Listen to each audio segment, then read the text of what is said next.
What is Halloween and the horror movie genre without the occasional reboot or added film to the long-standing franchise? So, let's talk about this year's Hellraiser, which is a reimagining of the actual novel by Clive Barker, the novel called Hellbound Heart.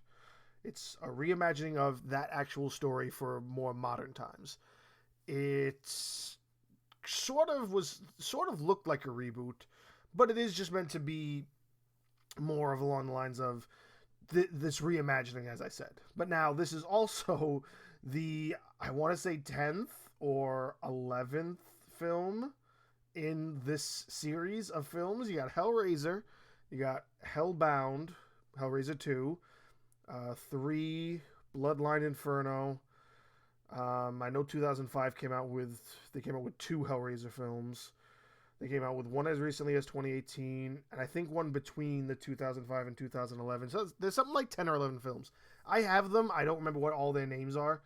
I think the name for one of them is like Deader, which is hilarious to me. But let's just say like this all derives from the mind of Clive Barker. And for those who don't know who Clive Barker is a very big deal in the horror and imaginative community from back in the 70s and the 80s. He is responsible for really great films such as the Hellraiser series. He is also responsible for films such as Candyman. He is responsible for films like, I don't want to go too obscure because I've watched a lot of Clive Barker movies. So you got Lord of Illusions, you got Rawhead Rex. These are all Clive Barker movies that people might not know. But, everybody knows Hellraiser. Everybody knows Candyman. People might know The Midnight Meat Train. That was also a Clive Barker story. I don't know if he was part of that as far as like director or writer or anything, but that is based on a story that he wrote.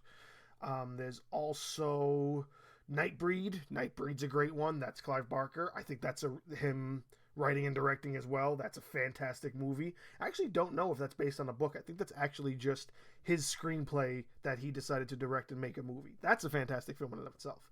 So I don't think he's done much as far as directing in many years. I think he's just like on the production side of things. So he's credited for this film as being one of the producers or the executive producer because, it's Hellraiser. He has to have his name on here somewhere, and he has to have some creativity control over the fact that this is a reimagining of one of his stories.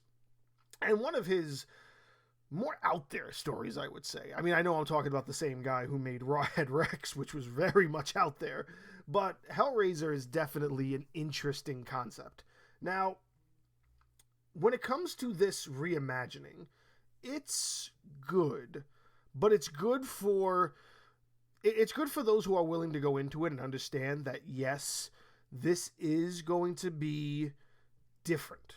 Don't go into it expecting everything like what the first one was. Because what people don't understand is that the first one, there was no focus on, say, Pinhead, or the main Cenobite. Because that's what the focus of these films are. It's about the box, which when the box is opened, it releases the Cenobites. And the Cenobites are these devilish creatures that are kept within this other realm, which the Lament box is a pathway to almost, or a key to. And if you solve the puzzle, you open the box, and then they come for you. Now, in the original film, the main focus of the original film was all about this man who, I forget the guy's name, but it was this man who sought out the box, found it, realized the pleasures that he was opening up, and then once he got sucked in, was like, I don't really want to be here anymore. Found a way to sort of escape, but he needed to kind of suck the life force out of other living creatures in order to become a full-fledged human being again. And that's what the focus of the first film is about. And one of the characters in it is his niece, who really tries to kind of stop him because he's, murdering people, and he has the aunt who is like the girlfriend of this guy. So she's not really like, this isn't really her uncle. It's just the man her aunt is married to, if I'm remembering correctly. I haven't seen the movie in a long time, but it's somewhere along the lines of that. And she's helping him because she's like, oh, I love you and I miss you. Please come back to me. Well, you want me to come back to you? Bring me souls and I'll murder them and I'll eat them. And then I'll suck their life force and then I'll be a full-fledged human again. So as he's killing people, he's regenerating more and more of his body. It starts with kind of just little pieces of tissue and organs, and then eventually he grows muscle and more tissue, and he's starting to fill out and grow more of a face, and then he starts growing the skin back. But all in all, what he's trying to do is he's trying to escape the realm of where the Cenobites live. Now, the Cenobites are like, you know, he escaped, we want him back. It's meant to almost be viewed as this giant torture chamber almost. And that's what the view is when you're watching the first one. And you don't see the Cenobites a lot, and when you do, there's no slow, brooding moments where it's like, oh, are we eventually going to see Pinhead? It's like, no, here's Pinhead, here's Teeth Chatterer, here's the priest. Like, they're all there. They're all right in front of you, the Cenobites. So when you look at that, you look at that story, and you look at the concept of that story, even if you were to go further down the line of any other concept, they all really relate to the idea of the pleasures that the Hellraiser box opens, the pleasures that the Cenobites offer to the users when they solve the puzzle. So now, when you look at this reimagining, I think it's sort of this condensed version of what all of those stories were kind of trying to tell, because it goes through this path of all the different versions of the Lament box, and it gives them all these different names, which again, I don't recall every single one of these Hellraiser movies, but what I know is that when it gets to like the Leviathan shape that the box takes, I know that's part of, I believe, Hellraiser 2, and I think Hell on Earth, either both or one of the other, but I know it's part of one of those two.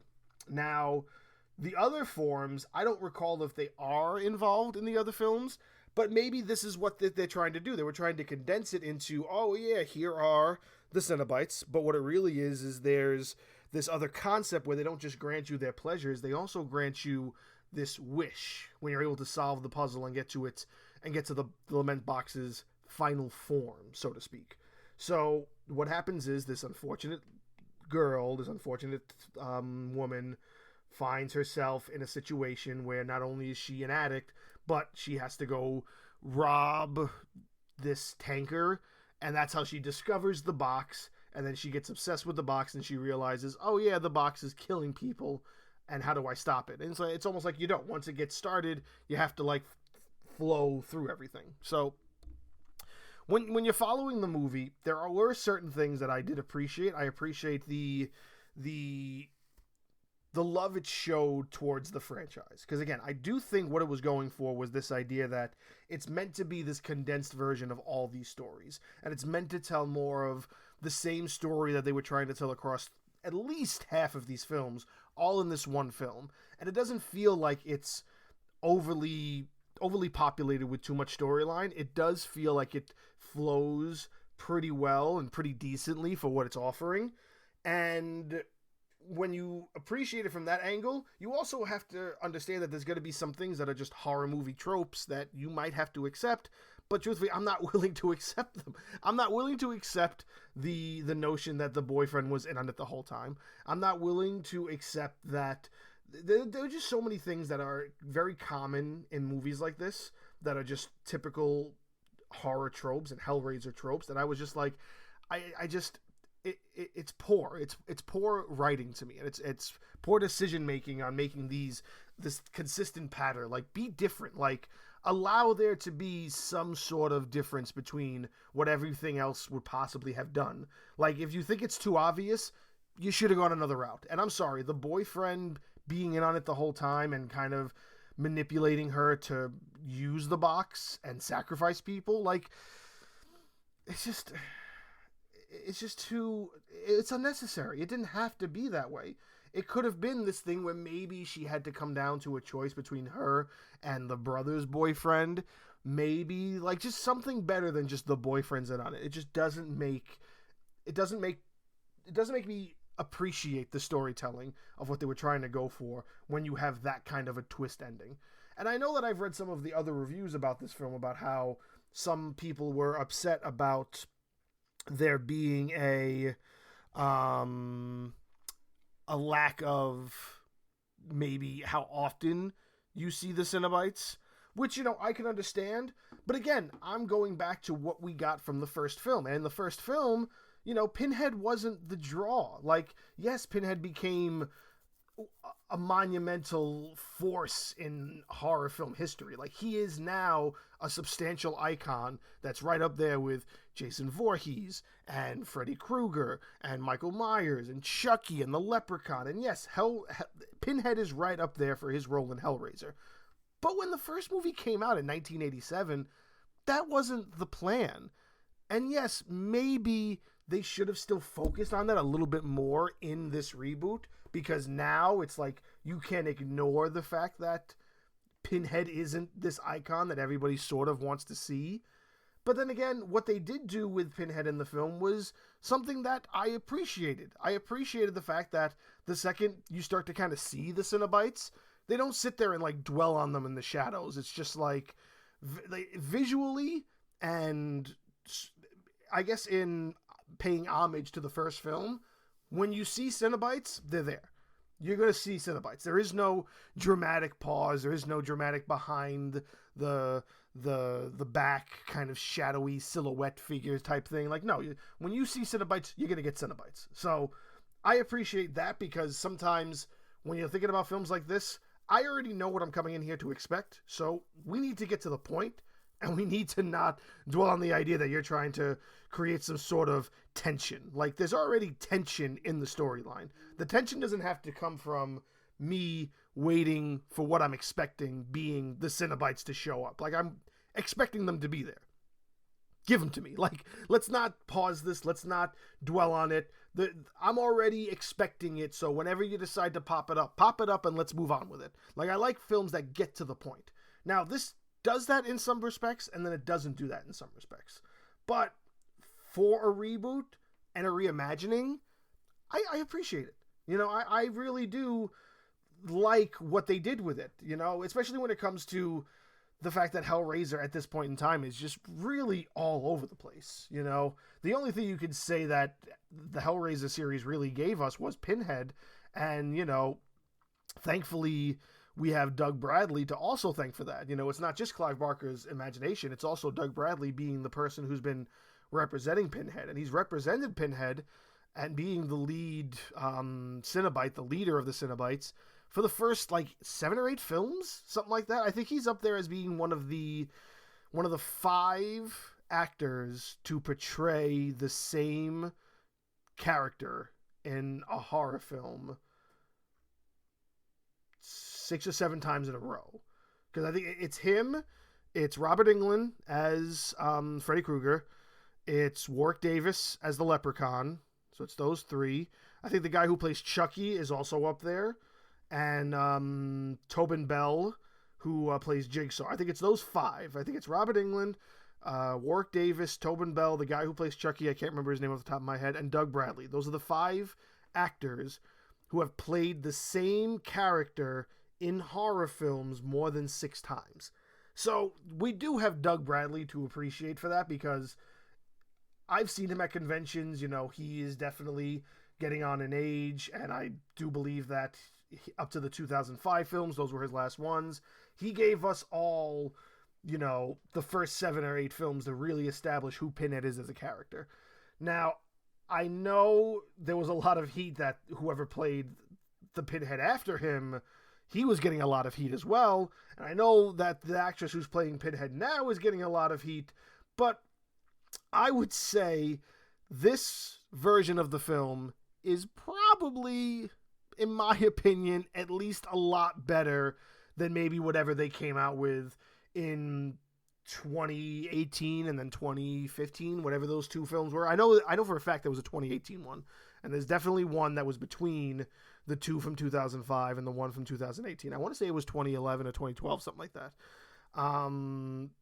because I know that there's a big difference between continuing the story as one character and then reimagining the story as a different one. I also have a soft spot when it comes to just their being given another chance for these characters to be imagined by other actors.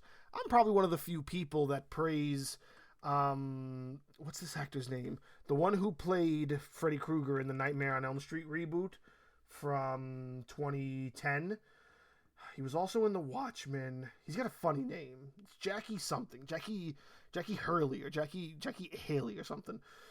He, to me, played that role very well. And that's my opinion. I loved him as Freddy Krueger for that film, for the Nightmare on Elm Street reboot. If they wanted to continue with it, I would have appreciated that to see how far he could take it. And I'm also going to say the same thing about the actress who's playing Hellraiser now. I would love to see where they take this character, and if they decide to use the same actress or decide to make more films leading after this to follow the same story, or if this was only going to be a one-off. If it's only going to be a one-off, then it doesn't deserve as much hate as it's been getting. If this really was just a one-off film that they just wanted to do a retelling of the original story by Clive Barker, people need to give it a rest, because it's worth it if it's a one-off. If they're trying to do more and add more to the franchise following this story, then it has to do better. You know, I mean, as a one-off, it's good. As a beginner, maybe not, but maybe a sequel will help it a little bit. I mean, truthfully, I did appreciate what it offered. I appreciated what it brought to the table. I thought it had its good points. I thought it had its downfalls. But all in all, I'm also a huge Clive Barker fan, so it's really hard for me to hate anything that is really done by him. And I know this isn't 100% written by him, but we're talking about him still having his hand in the pot. And if he didn't have his hand in the pot and he had nothing to do with this film, we'd have another scenario. However, he does still have, I don't want to say a lot of creative control, but he has some sort of creative control, being that he's helping produce films like this. So he's still there, and he's still going to be a presence probably for this franchise until, you know, unfortunately he decides to retire. And as long as he's still doing it, I'm on board. I love anything that comes out of the imagination of Clive Barker. And this, you know, like I said, if you want to compare it to anything after, say, Hellraiser, Hellbound, you know, the third one, the second one, or even Hell on Earth, the third one, like anything after the first 4 or 5, like you're talking about we're going downhill now. I think there's one where they go in space. You know what I'm saying? Like back in the 90s where they put all of the characters in space. We're talking about films like that. So for what it's worth, this film is worth it, and it's done well that I do appreciate it.